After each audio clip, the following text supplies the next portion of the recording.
Praise lord, హల్లెలూయా. మనం అందరం news చూస్తూ ఉన్నాం కదా. వైష్ణవి అనే ఒక చెల్లెల వయసు ఉంటుందండి.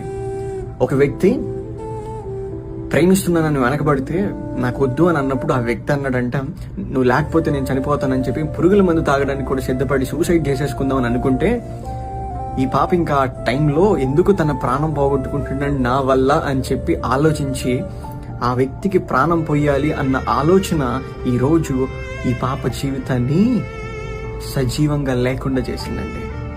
అనిపించింది ఆ చెల్లి చేసిన తప్పేంటో తెలుసా? ఒక వ్యక్తిని నమ్మడం. ఒక వ్యక్తి ఏదైతే ప్రేమించాను అని చెప్పాడు చూసారా, ఆ నమ్మకము ఈరోజు ఈ బిడ్డ ప్రాణాలతో లేకుండా చేసింది.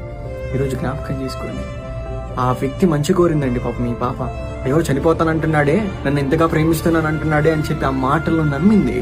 చివరికి ఏం చేశాడో తెలుసా? ఏ వ్యక్తి అయితే ఆ అబ్బాయిని కాపాడిందో ఆ వ్యక్తిని ఈ అబ్బాయి ఏం చేశాడు? చంపేశాడండి. ఎంత రాక్షస లోకంలో మనం ఉన్నాం. మనుషులందరూ మానవత్వం అసలు ఆలోచన, ఆ హృదయం ఎటు వెళ్ళిపోతుందో అర్థం కావట్లేదండి. నిజంగా ప్రేమిస్తే ఆ చేతులు ఎలా వచ్చినాయో కూడా నాకు అర్థం కావట్లేదు. ఈరోజు లోకం చూసారు ఎంత భయంకరంగా తయారైందో. ఏదైతే భయము లేకపోతే మానవుడు ఈ విధంగా తయారవుతాడండి.